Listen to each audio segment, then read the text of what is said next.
എല്ലാവർക്കും നമസ്കാരം.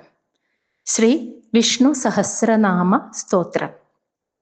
ഉദ്ഭവ ക്ഷോഭനോ ദേവ ശ്രീഗർഭ പരമേശ്വരഃ കരണം കാരണം കർത്ത വികർത്ത ഗഹനോ ഗുഹഃ. ഭഗവാന്റെ 373 നാമം ഉദ്ഭവഃ, 374 ക്ഷോഭണഃ, 375 ദേവഃ, 376 ശ്രീഗർഭഃ, 377 പരമേശ്വരഃ, 378 കരണം, 379 കാരണം, 380 കർത്ത, 381 വികർത്ത, 382 ഗഹനഃ, 383 ഗുഹഃ. 373 നാമം ഉദ്ഭവഃ. ഈ പ്രപഞ്ചത്തിന്റെ ഉൽപ്പത്തിക്ക് കാരണമായവൻ, അതാണ് ഭഗവാനെ ഉദ്ഭവഃ. ഈ ലോകങ്ങളുടെ പ്രപഞ്ചത്തിന്റെ ഉത്പത്തിക്ക് കാരണമായവൻ. 374 നാമം ക്ഷോഭണഃ. അതായത് ഈ ജഗത്ത് സൃഷ്ടിക്കപ്പെട്ടത് പ്രകൃതിയിലെ മായയിലെ സത്വരജ തമോ ഗുണങ്ങളുടെ തോതിൽ വ്യതിയാനം സംഭവിച്ചപ്പോഴാണ്.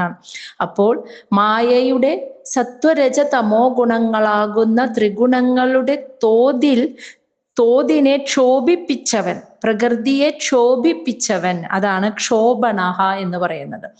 ഭഗവാൻ ഇച്ഛിച്ചപ്പോഴാണ് മായ ഉണർന്നതും സത്വരജ തമോ ഗുണങ്ങളുടെ തോതിൽ വ്യതിയാനം സംഭവിച്ചതും. ഈ ത്രിഗുണങ്ങൾ സമമായിരിക്കുന്ന സമയത്ത് ഇവിടെ ഒന്നുമില്ല. ത്രിഗുണങ്ങളുടെ തോതിൽ വ്യതിയാനം സംഭവിക്കുമ്പോഴാണ് പലതായി മാറുന്നത്. അപ്പോ ഭഗവാൻ തന്നെയാണ് ആ മായയെ ക്ഷോഭിപ്പിച്ചത്, ഈ ത്രിഗുണങ്ങളുടെ തോതിൽ വ്യതിയാനം സംഭവിപ്പിച്ചത്. അതാണ് ഭഗവാനെ ക്ഷോഭണഃ എന്ന് പറയുന്നത്. 375 നാമം ദേവഃ. അതായത് പ്രപഞ്ചത്തിന്റെ സൃഷ്ടിയും മുതലായവ ചെയ്തവൻ, പ്രകാശസ്വരൂപനായിരിക്കുന്നവൻ, പ്രകാശസ്വരൂപനായിരുന്ന് ഈ പ്രപഞ്ചത്തിന്റെ സൃഷ്ടിയും മുതലായവ ചെയ്തവൻ, അതാണ് ഭഗവാനെ ദേവഃ എന്ന് വിളിക്കുന്നത്.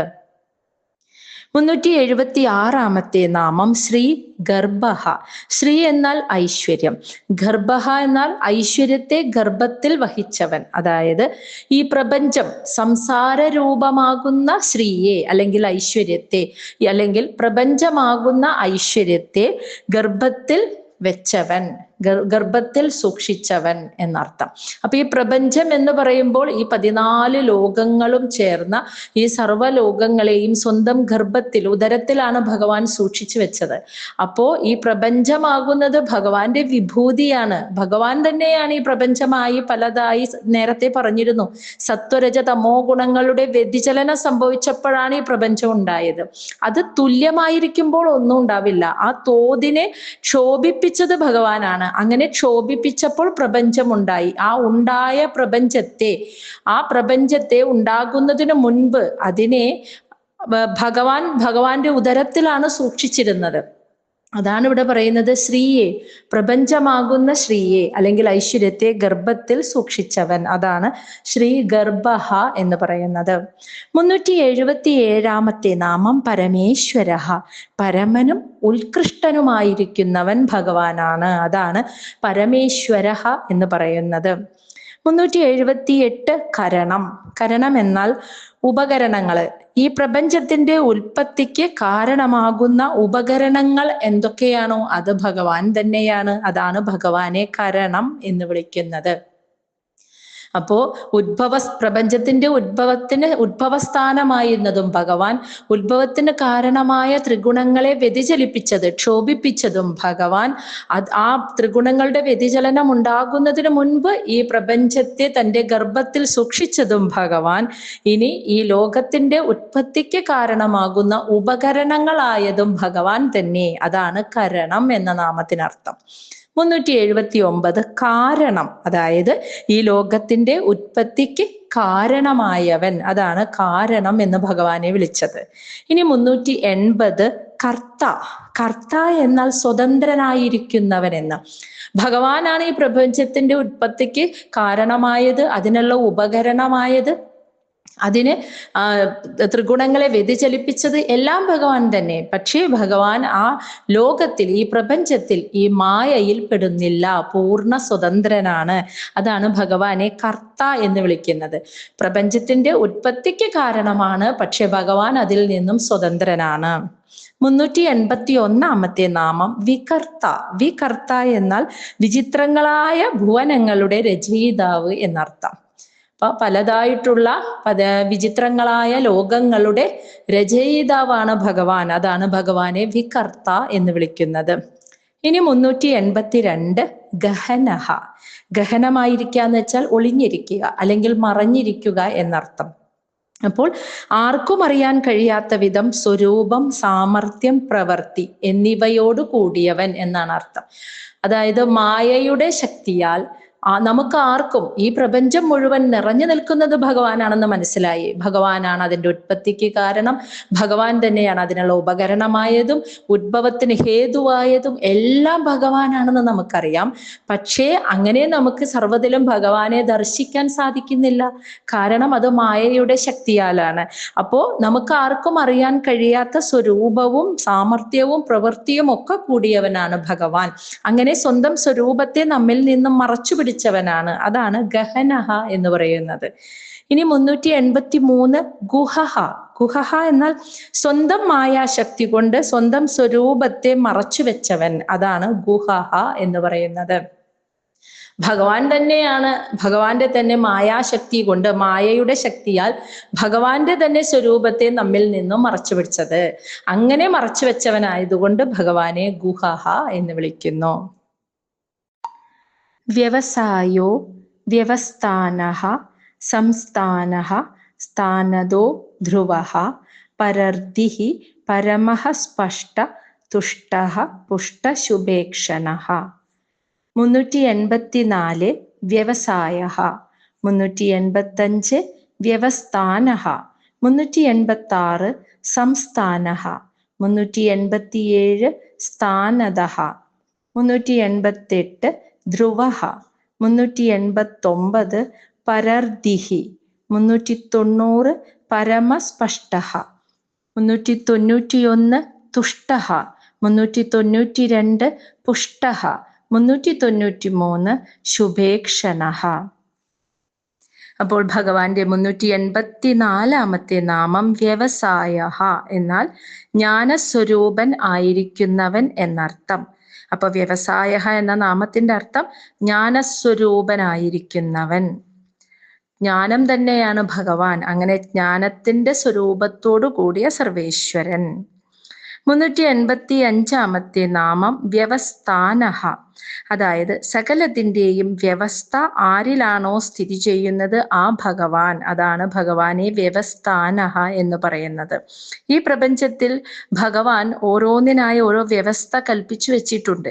ഇപ്പൊ നമ്മളെ മനുഷ്യ ജീവിതത്തിൽ തന്നെ എടുക്കുകയാണെങ്കിൽ വർണ്ണ ആശ്രമ ധർമ്മം, 4 വർണ്ണങ്ങൾ 4 ആശ്രമങ്ങൾ എന്നൊരു വ്യവസ്ഥ ഭഗവാൻ നൽകിയിട്ടുണ്ട്. അതായത് 4 ആശ്രമം എന്ന് വെച്ചാൽ ബ്രഹ്മചര്യം, ഗാർഹസ്ഥ്യം, വാനപ്രസ്ഥം, സന്യാസം. ഒരു മനുഷ്യന്റെ ജീവിതത്തിലെ 4 ആശ്രമങ്ങൾ, ഓരോ കാലഘട്ടങ്ങൾ. അത് ഭഗവാനാൽ നൽകപ്പെട്ടിട്ടുള്ള വ്യവസ്ഥയാണ്. അതുപോലെ നമ്മളെ കർമ്മം ചെയ്യാനുള്ള കഴിവിന്റെ അടിസ്ഥാനത്തിൽ 4 വർണ്ണങ്ങളായും മനുഷ്യനെ വിഭജിച്ചു. അതാണ് ബ്രാഹ്മണർ, ക്ഷത്രിയർ, വൈശ്യർ, ശൂദ്രർ. കർമ്മം ചെയ്യാനുള്ള കഴിവിന്റെ അടിസ്ഥാനത്തിലാണ് ഭഗവാൻ ഇങ്ങനെ 4ആയി തിരിച്ചത്. ഇതെല്ലാം ഭഗവാന്റെ വ്യവസ്ഥകളാണ്. ഇങ്ങനെയുള്ള എല്ലാത്തിനെയും അതിൻ്റെതായ വ്യവസ്ഥ ഉണ്ടാക്കിയത് ഭഗവാനാണ്. അതാണ് വ്യവസ്ഥാനഃ എന്ന നാമത്തിനർത്ഥം. 386 സംസ്ഥാനഃ. അതായത് ഈ ലോകത്തെ മുഴുവൻ പ്രാണികളെയും പ്രളയരൂപമായ ഭഗവാനിലേക്കാണ് അവസാനം ലയിച്ചു ചേരുന്നത്. അങ്ങനെ പ്രളയരൂപമായി സ്ഥിതി ചെയ്യുന്ന ഭഗവാൻ, അതാണ് സംസ്ഥാനഃ. ഈ മുഴുവൻ പ്രപഞ്ചവും അവസാനം ലയിച്ചു ചേരുന്ന ഭഗവാനായിരിക്കുന്നവൻ എന്നർത്ഥം. അതാണ് സംസ്ഥാനഃ. 387 നാമം സ്ഥാനദഃ. അതായത് ഓരോ കർമ്മത്തിനനുസരിച്ച് സ്ഥാനങ്ങൾ കൊടുക്കുന്നവൻ. അതാണ് സ്ഥാനദഃ എന്ന് പറയുന്നത്. ഓരോരുത്തരുടെയും കർമ്മത്തിനനുസരിച്ച് അവർക്ക് കർമ്മഫലങ്ങൾ കൊടുത്തുകൊണ്ട് വീണ്ടും വീണ്ടും പുനർജന്മങ്ങൾക്ക് വിധേയമാക്കേണ്ടവരാണെങ്കിൽ അങ്ങനെ അതല്ല മുക്തി, ഒരു സ്ഥൂല ശരീരത്തിൽ നിന്ന് മുക്തി കൊടുക്കേണ്ടതാണെങ്കിൽ അങ്ങനെ ഓരോരുത്തരുടെയും കർമ്മങ്ങൾക്കനുസരിച്ചുള്ള സ്ഥാനങ്ങൾ അവർക്ക് കൽപ്പിക്കുന്നവൻ, കൊടുക്കുന്നവൻ, അതാണ് സ്ഥാനതഃ. ആ കർമ്മത്തിനനുസരിച്ചാണല്ലോ നമ്മൾ ഓരോരുത്തരും ആധ്യാത്മികമായ വിജയവും ജീവിത സാക്ഷാത്കാരവും ആത്മസാക്ഷാത്കാരവും ഒക്കെ നേടുന്നത്. അപ്പോൾ ആ കർമ്മത്തിനനുസരിച്ച് ആ ജീവിതത്തിലെ എല്ലാതും അനുഭവിക്കാനുള്ള സാക്ഷാത്കാരവും ആത്മസാക്ഷാത്കാരം നേടാനുള്ള പാതയിലെ ഓരോരോ പടിപടിയായി ഉയർന്നു വരുന്ന ആ സ്ഥാനങ്ങൾ ലഭിക്കുന്നതും ഭഗവാനാലാണ് അത് നൽകപ്പെടുന്നത്. അതാണ് ഭഗവാനെ സ്ഥാനതഃ എന്ന് പറയുന്നത്. ഇനി 388 നാമം ധ്രുവഃ, അതായത് നാശമില്ലാത്തവൻ, ഒരു ഇളക്കമില്ലാത്തവൻ, ഒരിക്കലും നശിക്കാത്തവൻ എന്നർത്ഥം ധ്രുവഃ. 389 പരർദിഹി, പരഋദ്ധിഹി, പര ശ്രേഷ്ഠമായ, ഋദ്ധി എന്ന് വെച്ചാൽ ഐശ്വര്യം, അപ്പൊ ശ്രേഷ്ഠമായ ഐശ്വര്യത്തോടു കൂടിയവൻ, അതാണ് പരർദ്ധിഹി എന്ന നാമത്തിനർത്ഥം. 390 പരമസ്പഷ്ട, അതായത് ആ ഒന്നിനെയും ആശ്രയിക്കാതെ തന്നെ സ്പഷ്ടമാകുന്നവൻ, അല്ലെങ്കിൽ ഒരു ഭക്തനെ സിദ്ധമാകുന്നവൻ, അതാണ് പരമസ്പഷ്ട എന്ന് പറയുന്നത്. ഏറ്റവും ശ്രേഷ്ഠമായ ആ സർവേശ്വരനായ ഭഗവാനെ മറ്റൊന്നിനെയും ആശ്രയിക്കാതെ ഭഗവാനെ മാത്രം ആശ്രയിക്കുന്നവന് സ്പഷ്ടമാകുന്നു. അതുകൊണ്ടാണ് പരമസ്പഷ്ട എന്ന് ഭഗവാനെ വിളിക്കുന്നത്. 391 തുഷ്ടഃ, പരമാനന്ദ ഏകസ്വരൂപനായിരിക്കുന്നവൻ, അതാണ് തുഷ്ടഃ എന്ന നാമത്തിനർത്ഥം. പരമാനന്ദമാകുന്ന സ്വരൂപം. അപ്പൊ ഭഗവാനെ അനുഭവിച്ചറിയുന്നവൻ അനുഭവിക്കുന്നത് ആ പരമമായ ആനന്ദാവസ്ഥയാണ്. ആ അവസ്ഥയാണ് ഭഗവാൻ. അതാണ് പരമാനന്ദമാകുന്ന സ്വരൂപത്തോടു കൂടിയവൻ എന്ന് പറയുന്നത്. 392 പുഷ്ടഃ, എല്ലായിടത്തും നിറഞ്ഞു നിൽക്കുന്ന പരിപൂർണൻ, അതാണ് പുഷ്ടഃ എന്ന നാമത്തിനർത്ഥം. 393 ശുഭേക്ഷണഃ, അതായത് എല്ലാ അഭിഷ്ടങ്ങളെയും നൽകുന്ന ശുഭമായ ഈക്ഷണം, അതായത് ദർശനമുള്ളവൻ എന്നർത്ഥം. ശുഭമായ ദർശനമുള്ളവൻ, എല്ലാവർക്കും എല്ലാ അഭിഷ്ടങ്ങളെയും നൽകുന്ന ശുഭമായ ദർശനത്തോടു കൂടിയവൻ, അതാണ് ശുഭേക്ഷണഃ എന്ന നാമത്തിനർത്ഥം. രാമോ വിരാമോ വിരതോ മാർഗോ നേയോ നയോനയഃ വീരശക്തിമതാം ശ്രേഷ്ഠോ ധർമ്മോ ധർമ്മവിദുത്തമഃ. 394 നാമമായി പറയപ്പെടുന്നത് രാമഃ. 395 വിരാമഃ. 396 വിരതഃ. 397 മാർഗഃ. 398 നേയഃ. 399 നയഃ. 400 അനയഃ. 401 നാമം വീരഃ. 402 ശക്തിമതാം ശ്രേഷ്ഠഃ. 403 ധർമ്മഃ. 404 ധർമ്മവിദുത്തമഃ. ഭഗവാന്റെ 394 നാമം രാമഃ. രാമൻ എന്നാൽ യോഗികളെ രമിപ്പിക്കുന്നവൻ എന്നർത്ഥം. അതായത് ആ മുക്തിയെ ആഗ്രഹിക്കുന്ന യോഗികളെ രമിപ്പിക്കുന്ന നിത്യ ആനന്ദ സ്വരൂപൻ എന്നർത്ഥം. ഇനി അങ്ങനെയല്ലെങ്കിൽ ഭഗവാൻ ശ്രീരാമചന്ദ്രനെയും പറയുന്നു രമണീയമായ രൂപം ധരിച്ച ദശരഥപുത്രനായ രാമൻ. അങ്ങനെ രണ്ടർത്ഥത്തിലും നമുക്ക് രാമൻ എന്ന നാമത്തെ എടുക്കാം. 395 വിരാമഃ. വിരാമഃ എന്നാൽ എല്ലാ പ്രാണികളുടെയും വിരാമം അല്ലെങ്കിൽ അവസാനം ആരിലേക്കാണോ അവൻ, അതാണ് ഭഗവാനെ വിരാമഃ എന്ന് വിളിക്കുന്നത്. സർവചരാചരങ്ങളും അവസാനം ലയിച്ചു ചേരുന്നത് ആരിലേക്കാണോ, എവിടെ നിന്നാണോ വന്നത് അവിടേക്ക് തന്നെയാണ് ലയിച്ചു ചേരുന്നത്. അങ്ങനെ എല്ലാവരുടെയും അവസാനം ആരിലേക്കാണോ അവനായിരിക്കുന്നത് ഭഗവാനാണ്. അതാണ് ഭഗവാനെ വിരാമഃ എന്ന് വിളിക്കുന്നത്. 396 നാമം വിരതഃ. വിഷയ സുഖങ്ങളിലുള്ള ആഗ്രഹം ഇല്ലാതിരിക്കുന്നവൻ, അതാണ് വിരതഃ എന്ന് വിളിക്കുന്നത്. ഈ ഭൗതിക വിഷയങ്ങളിലേക്കൊന്നും രാഗം എന്നാൽ ആഗ്രഹം ഇല്ലാതായിരിക്കുന്നവൻ എന്നർത്ഥം. 397 നാമം മാർഗഃ. അതായത് മുമുക്ഷുക്കളായ എന്ന് വെച്ചാൽ മുക്തി ആഗ്രഹിക്കുന്ന യോഗികളാൽ അവർ അമരത്വത്തെ പ്രാപിക്കുവാൻ അവലംബിക്കുന്ന മാർഗമായിരിക്കുന്നവൻ. അതാണ് ഭഗവാനെ മാർഗഹ എന്ന് വിളിക്കുന്നത്. മോക്ഷത്തെ ആഗ്രഹിക്കുന്ന യോഗികൾ ആ മോക്ഷാവസ്ഥയെ പ്രാപിക്കാനായി സ്വീകരിക്കുന്ന മാർഗം തന്നെ ഭഗവാനാണ്. അതിനാൽ ഭഗവാനെ മാർഗഹ എന്ന് വിളിക്കുന്നു. 398 നാമം നേയഹ, അതായത് ജ്ഞാനം കൊണ്ട് ഒരു ജീവാത്മാവിനെ പരമാത്മഭാവത്തിലേക്ക് നയിക്കുന്നവൻ. അതാണ് നേയഹ എന്ന് വിളിക്കുന്നത്. ഒരു ജീവാത്മാവിനെ ഞാൻ പരമാത്മാവ് തന്നെ എന്ന ആ ഭാവത്തിലേക്ക്, അറിവാണ്, ജ്ഞാനമാണ് ആ ജീവാത്മാവിനെ പരമാത്മഭാവത്തിലേക്ക് നയിക്കുന്നത്. അങ്ങനെ നയിക്കുന്നത് ഭഗവാനാണ്. അതാണ് നേയഹ എന്ന നാമം. 399 നയഹ എന്ന് വെച്ചാൽ ഓരോരുത്തരെയും നയിക്കുന്നവൻ. നമ്മൾ ഓരോരുത്തരുടെയും ഉള്ളിൽ ജ്ഞാനസ്വരൂപം, ജ്ഞാനമായിരുന്ന് നമ്മളെ എല്ലാവരെയും നയിക്കുന്ന നേതാവായിരിക്കുന്നവൻ. അതാണ് നയഹ എന്ന നാമത്തിന് അർത്ഥം. 400 നാമം അനയഹ എന്ന് വെച്ചാൽ ആ നയഹ, നയിക്കാൻ ഒരു നേതാവ്, മറ്റാരും തന്നെ ഇല്ലാത്തവൻ. അതാണ് അനയഹ എന്ന നാമത്തിനർത്ഥം. അതായത് ഭഗവാനാണ് എല്ലാവരെയും നയിക്കുന്നത്. ഭഗവാനെ നയിക്കാൻ മറ്റാരുമില്ല. അങ്ങനെ നയിക്കാൻ ആരുമില്ലാത്തവൻ. അതാണ് അനയഹ. 401 വീരഹ എന്ന് വെച്ചാൽ പരാക്രമശാലിയായിരിക്കുന്നവൻ. വീരഹ എന്ന നാമത്തിനർത്ഥം.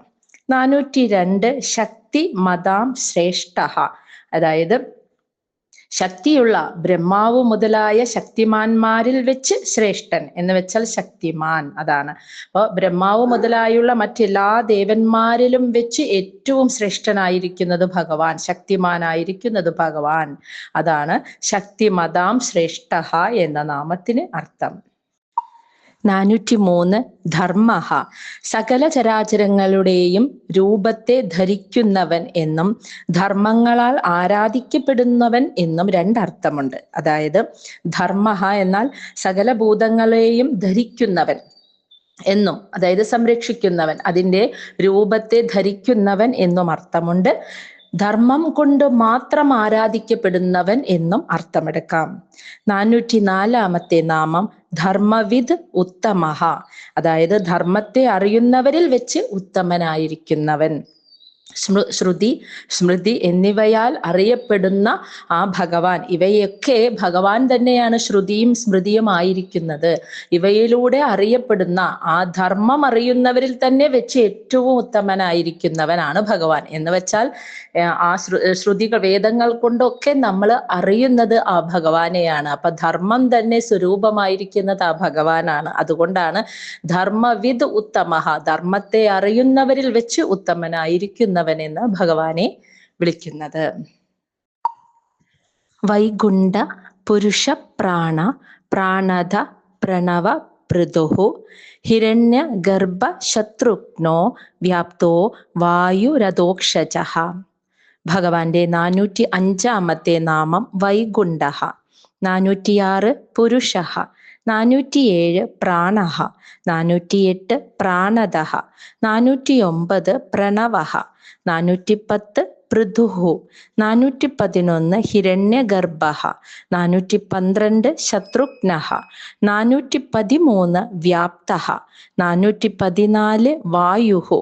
415 അധോക്ഷജഃ.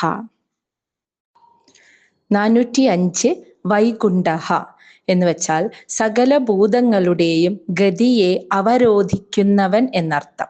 എല്ലാ ചരാചരങ്ങളുടെയും എല്ലാ ഭൂതങ്ങളുടെയും ഗതിയെ തീരുമാനിക്കുന്നവൻ ഭഗവാനാണ്. അതാണ് വൈകുണ്ഠഃ എന്ന നാമത്തിനർത്ഥം. 406 നാമം പുരുഷഃ. പുരം എന്നാൽ ശരീരം. പുരത്തിൽ ഇരിക്കുന്നവൻ, അതായത് പുരത്തിൽ, ശരീരത്തിൽ ജീവാത്മാവായി ഇരിക്കുന്നവൻ ഭഗവാൻ. അതാണ് പുരുഷഃ എന്ന നാമത്തിനർത്ഥം.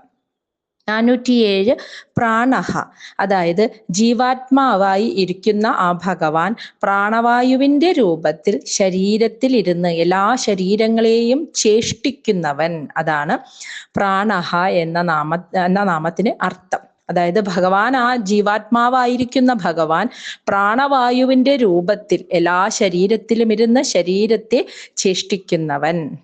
408 പ്രാണദഹ, അതായത് പ്രളയകാലത്ത് സകല ജീവികളുടെയും ഉള്ളിൽ പ്രാണനെ നശിപ്പിക്കുന്നതും ആ ഭഗവാനാണ്. സൃഷ്ടിയുടെ കാലത്ത് എല്ലാ ജീവികളുടെ ഉള്ളിലും പ്രാണനെ ദാനം ചെയ്യുന്നതും ആ ഭഗവാനാണ്. അതാണ് പ്രാണദഹ എന്ന് പറയുന്നത്. അപ്പൊ രണ്ട് രീതിയിലും പ്രളയ സമയത്ത് സകല ജീവികളുടെയും ഉള്ളിലെ പ്രാണനെ ഇല്ലാതാക്കുന്നതും സൃഷ്ടിയുടെ ആരംഭത്തിൽ സകല ജീവികളുടെ ഉള്ളിലേക്കും പ്രാണനെ ദാനം ചെയ്യുന്നതും ഭഗവാൻ. അതാണ് പ്രാണദഹ എന്ന നാമത്തിനർത്ഥം. 409 പ്രണവഹ, അതായത് നമുക്കറിയാം പ്രണവ മന്ത്രം ഓംകാരം. ഓം എന്ന നാമം കൊണ്ട് നമ്മളൊക്കെ ഏതൊരു ഭഗവാനെയാണോ സ്തുതിക്കുകയും പ്രണമിക്കുകയും ചെയ്യുന്നത് ആ ഭഗവാനായിരിക്കുന്നവൻ. അതാണ് പ്രണവഹ. ഓം എന്ന നാമം കൊണ്ട് നാം സ്തുതിക്കുകയും പ്രണമിക്കുകയും ചെയ്യുന്നതിനാൽ ഭഗവാനെ പ്രണവഹ എന്ന് വിളിക്കുന്നു. 410 പൃഥുഹു, അതായത് ഈ പ്രപഞ്ച രൂപത്തിൽ വിസ്തൃതനായിരിക്കുന്നവൻ. അതാണ് പൃഥുഹു എന്ന നാമത്തിന് അർത്ഥം.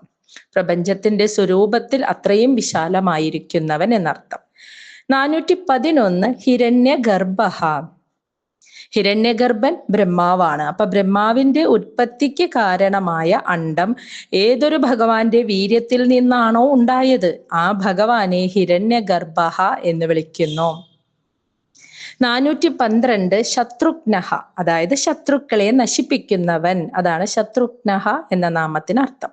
413 വ്യാപ്തഃ, സകലതിന്റെയും ഉള്ളിൽ വ്യാപിച്ചിരിക്കുന്നവൻ. അതാണ് വ്യാപ്തഃ എന്ന നാമത്തിനർത്ഥം.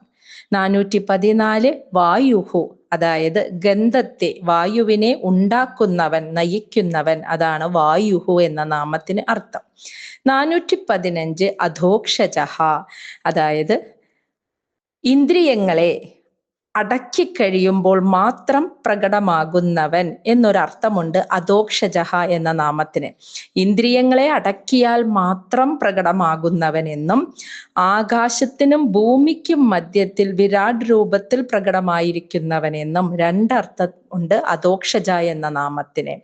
ആകാശത്തിനും ഭൂമിക്കും ഇടയ്ക്ക് ആ വിരാട് സ്വരൂപഭാവത്തിൽ ഇരിക്കുന്നവനെന്നും ഓരോ മനുഷ്യനും അവന്റെ ഇന്ദ്രിയങ്ങളെ അടക്കിയാൽ മാത്രം അവൻ അനുഭവിക്കാൻ കഴിയുന്നവനെന്നും അങ്ങനെ രണ്ടർത്ഥമാണ് അധോക്ഷജ എന്ന നാമത്തിന്. ഋതു സുദർശന കാല പരമേഷ്ടി പരിഗ്രഹഃ ഉഗ്ര സംവത്സരോ ദക്ഷോ വിശ്രാമോ വിശ്വദക്ഷിണഃ. ഭഗവാന്റെ 416 നാമം ഋതുഹു. 417 സുദർശനഃ. 418 കാലഃ. 419 പരമേഷ്ടി. 420 പരിഗ്രഹഃ. 421 ഉഗ്രഃ. 422 സംവത്സരഃ. 423 ദക്ഷഃ. 424 വിശ്രാമഃ. 425 വിശ്വദക്ഷിണഃ. 416 നാമം ഋതുഹു, അതായത് ഭഗവാൻ കാലസ്വരൂപനാണ്. ആ കാലസ്വരൂപനായ ഭഗവാൻ തന്നെയാണ് ഋതുക്കളായി ഇവിടെ നമ്മൾ കാണുന്നത്. പല പല ഋതുക്കളായിട്ട് കാലമായിരിക്കുന്ന ഭഗവാനെ പല പല ഋതുക്കളായി നാം കാണുന്നു. അതിനാൽ ഭഗവാനെ ഋതുഹു എന്ന് വിളിക്കുന്നു. 417 സുദർശനഃ. നമുക്കറിയാം ഭഗവാന്റെ കയ്യിലാണ് സുദർശന ചക്രം ഇരിക്കുന്നത്. ഏതൊരാളുടെ ദർശനമാണോ മോക്ഷത്തെ ദാനം ചെയ്യുന്നത് അവനെയാണ് സുദർശനഃ എന്ന് വിളിക്കുന്നത്. അപ്പൊ മോക്ഷത്തെ നൽകുന്നത് ഭഗവാന്റെ ദർശനം, ഭഗവാന്റെ നോട്ടം, ഭഗവാന്റെ ദർശനം നമ്മളിലേക്ക് എത്തുമ്പോഴാണ് നമുക്ക് ആ മോക്ഷത്തെ ലഭിക്കുന്നത്. അപ്പോൾ ആ മോക്ഷത്തെ ലഭിക്കണമെങ്കിൽ നമ്മളുടെ ഉള്ളിലെ ഞാൻ എന്ന അഹങ്കാരം ശമിക്കണം. ആ അഹങ്കാരം ശമിക്കുമ്പോഴാണ് ഭഗവാന്റെ, അതാണ് സുദർശനം, ഭഗവാന്റെ ആ ശുദ്ധമായ ആ ദർശനം നമ്മളിലേക്ക് ലഭിക്കണമെങ്കിൽ ഈ അഹം ശമിക്കണം.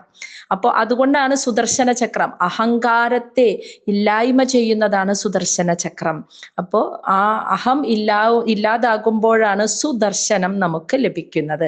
ആ ദർശനമാണ് മോക്ഷത്തെ നൽകുന്നത്. അതാണ് ഭഗവാനെ സുദർശനഃ എന്ന് വിളിക്കുന്നത്. 418 കാലഹ, അതായത് എല്ലാത്തിൻ്റെയും കാലഗണനയെ നിശ്ചയിക്കുന്നവൻ ഭഗവാനാണ്. അതാണ് കാലഹ എന്ന് ഭഗവാനെ വിളിക്കുന്നത്. 419 പരമേഷ്ടി, അതായത് പരമമായ സ്വന്തം മഹിമാവിൽ സ്ഥിതി ചെയ്യുന്ന സ്വഭാവമുള്ളവൻ എന്നർത്ഥം. ഭഗവാൻ ആ പരമമായ ഞാൻ ആര് എന്ന ആ ഒരു സ്വന്തം മഹിമയിൽ അതിൽ സ്ഥിതി ചെയ്യുന്നവനാണ്. അതാണ് പരമേഷ്ടി എന്ന നാമം. 420 പരിഗ്രഹ, അതായത് സകല ദിക്കുകളിലും അറിയപ്പെടുന്നവൻ. അതാണ് പരിഗ്രഹ, അല്ലെങ്കിൽ ഭക്തന്മാരുടെ ഏതൊരു ഉപഹാരത്തെയും ഗ്രഹിക്കുന്നവൻ എന്ന് രണ്ടർത്ഥമുണ്ട്. ഏതൊരു ദിക്കുകളിൽ നിന്നും അറിയപ്പെടുന്നവനെന്നും ഭക്തന്മാരുടെ ഏതൊരു ഉപഹാരത്തെയും ഗ്രഹിക്കുന്നവനെന്നും രണ്ടർത്ഥത്തിൽ നമുക്ക് പറയാം. 421 ഉഗ്രഹ, അതായത് ഉഗ്രമൂർത്തിയാണ് ഭഗവാൻ. സൂര്യചന്ദ്രാദികളെ കൂടി ഭയപ്പെടുത്തുന്നവൻ, സൂര്യാദികൾക്കു കൂടി ഭയത്തിന് കാരണമാകുന്നവൻ. അതാണ് ഉഗ്രഹ എന്ന നാമം.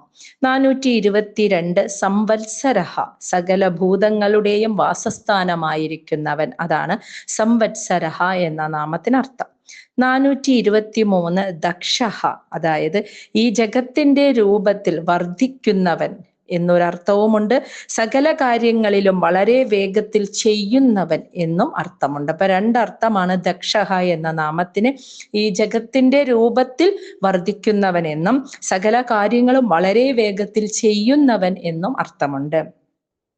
424 വിശ്രാമഹ, വിശ്രാമം, മോക്ഷത്തെ കൊടുക്കുന്നവൻ.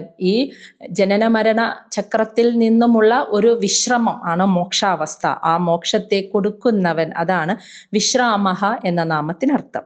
425 വിശ്വദക്ഷിണഹ, അതായത് സകലതിനേക്കാളും സമർത്ഥൻ. വിശ്വം പ്രപഞ്ചം, ദക്ഷിണ എന്ന് വെച്ചാൽ ദക്ഷിണൻ എന്ന് വെച്ചാൽ സമർത്ഥൻ എന്നർത്ഥം. അപ്പൊ വിശ്വത്തേക്കാൾ സകലതിനേക്കാൾ സമർത്ഥനായിരിക്കുന്നവൻ എന്നും സകല കാര്യങ്ങളിലും ചെയ്യാൻ കുശലൻ അല്ലെങ്കിൽ സമർത്ഥനായിരിക്കുന്നവൻ എന്നും, എല്ലാത്തിനേക്കാളും സമർത്ഥൻ എന്നും എല്ലാ കാര്യങ്ങൾ ചെയ്യാൻ സമർത്ഥനായിരിക്കുന്നവൻ എന്നും നമുക്ക് വിശ്വദക്ഷിണഹ എന്ന നാമത്തിന്റെ അർത്ഥമെടുക്കാം.